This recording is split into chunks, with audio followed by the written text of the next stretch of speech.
Hello ratbags, it's Jade with an informational video today talking about The Forest and obviously its brand new sequel announced, Sons of the Forest. I'm going to go through the history of the game, the developers, what you could expect, pretty much anything we do know at the moment based on the analysis of the trailer. There isn't much information going on, but this gave me a good excuse to talk about The Forest, why it's so good, why I rate it as one of the best survival games going, and just how it's all going to influence each other going forward into hopefully a new game for The Forest next year. So don't forget to like, let's dive into The Forest once more. Spoilers, 7 months ago I voted The Forest as my #1 survival game. Why have I placed it above the big games that I cover like Ark, Conan Exiles, Subnautica and all the rest of them? I felt particularly with its full release and on PlayStation 4, The Forest offered a complete and unique journey. It had survival, it had crafting, it had decent enemy types, in fact some of the best mob creatures I've ever seen in a survival game, and it also had a good conclusion. There was a point to play in the game, and if you really wanted to, you didn't have to take any notice of the underlying story, you could simply just keep surviving in the forest. And that's what brings me back to The Forest time and time again as voting it as something you should really go and give a shot and try it out. If you've never heard of The Forest, it is a survival scary horror game. You're playing crash lands on a mysterious island, maybe possibly situated in the northern hemisphere, most likely off the coast of America and Canada. You quickly encounter a strange red painted man who steals your son, and it's up to you to go and rescue him.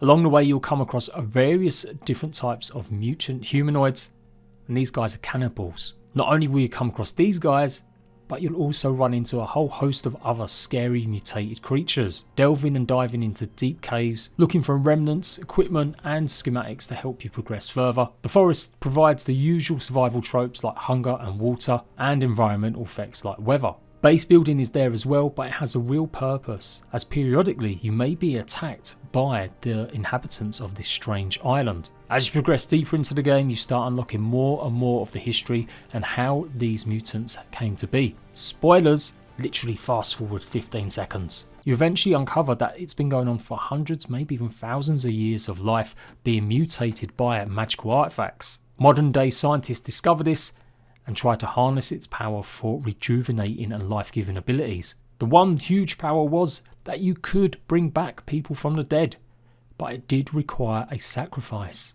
And so this is what The Forest is about, surviving day to day, building yourself up, unlocking new armour, crafting weapons and building base defences so that you can find your son Timmy and hopefully get off the island.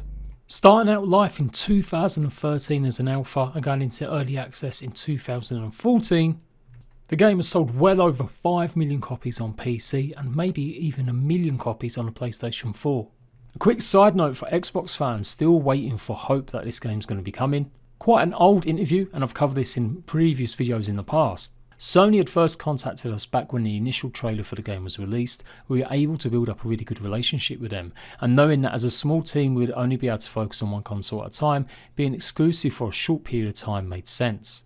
That said, when we asked her about it, she said that the development team would love to bring the game to Xbox One in the future. And so while there hasn't been any further developments or information about that post or interview, I firmly expect to see The Forest appear on console on Xbox in the very near future. This will galvanise and produce even more players eager and excited for Sons of the Forest. Before we dive into a more analysis of what to expect with Sons of the Forest Sequel 2, take a good look at how many people have played this game on PC over the years. The numbers they are pulling, even at some of their low points, are higher than most of the big other survival games in its genre. Apart from its big huge blip on release, The Forest has actually kept Subnautica at bay in terms of player numbers for years, and is currently far outperforming the player base.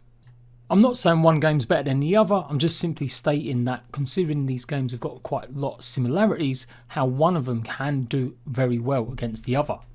It does even better against more other story-led survival games like The Long Dark, with a 96% overwhelmingly positive score, and an all-time very positive score of 93%, it surely is certified they was going to be revisiting the world of The Forest. The Forest developers End Night are pretty reclusive. They don't seem to give too many interviews over the years, and they definitely aren't the best at giving information out, often dropping updates at the drop of a hat with no real notification. I've seen quite a few players take issue with this. There's just been no development blogs, no really talking about how the game's going. The update arrives, bam, they do a press release or Twitter or a trailer, and that's it. Maybe that's the way it should be, but for many people they feel like they're just being ghosted. I've seen a few people take issue with The Forest not maybe receiving as much content in the last year since it came out of early access and onto the PlayStation 4. Just a few months after its full release, it did reveal a brand new content patch that added a new enemy type, new items, and a few more decorative items in December, and that was the last update in 2018. And it kind of baffles me a little bit.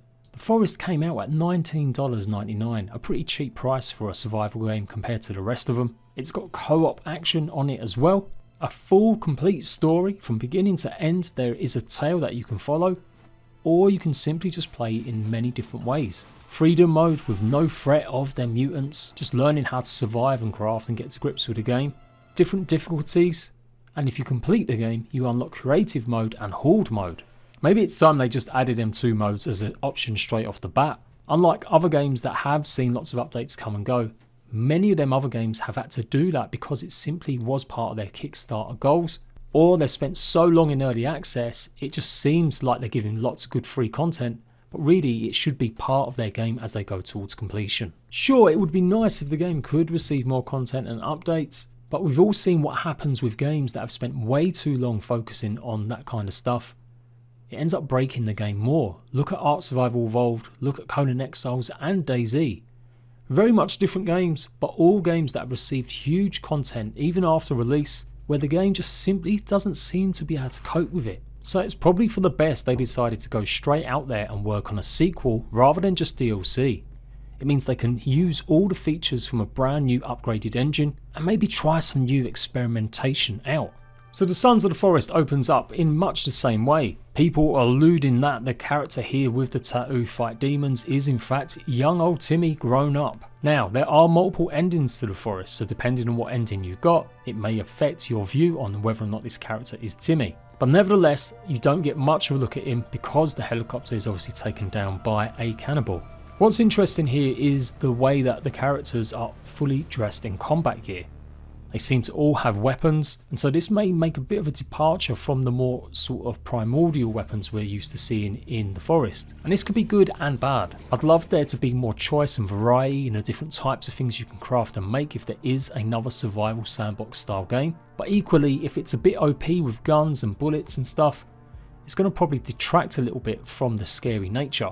Going up against a whole bunch of new mutants with a shotgun and 20,000 bullets, it's definitely a lot less scary than going up against some with just a bow and a few arrows. So I hope that anything like this is considered real endgame and it's got limitations with the bullets and you're not going to be able to just craft as many as you want. Maybe it's going to be more story-led focused, and that could be good too. We really truly just don't know what they're doing at the moment. The Sons of the Forest might have skipped a lot of the survival mechanics and it could be more of a story-led game. So many people love the Forest not for its survival stuff, but for the actual scares and the moments they have exploring the caves and the story that comes with it. So could we see End Night going in that direction and producing a first person style horror game? More outrageous mutants, more locations to explore, and uncovering even more about the history of the experimentation that went on. It's an interesting angle, and for me, obviously being more of a survival fan, I hope they do retain some of that sandbox nature. But either way, it'd be really interesting to play. The flip side is it's just going to be more of the same. It's going to be exactly the same survival mechanics. They're going to scatter some of these weapons about a little bit more, and maybe we're going to need upgrades because there's going to be some real terrifying new creatures that simply a bow and arrow just aren't going to cut it. So yeah, there's definitely a shotgun in the trailer that you see, definitely lots of body armor, but it doesn't look like it does them too much good against some of the mutants.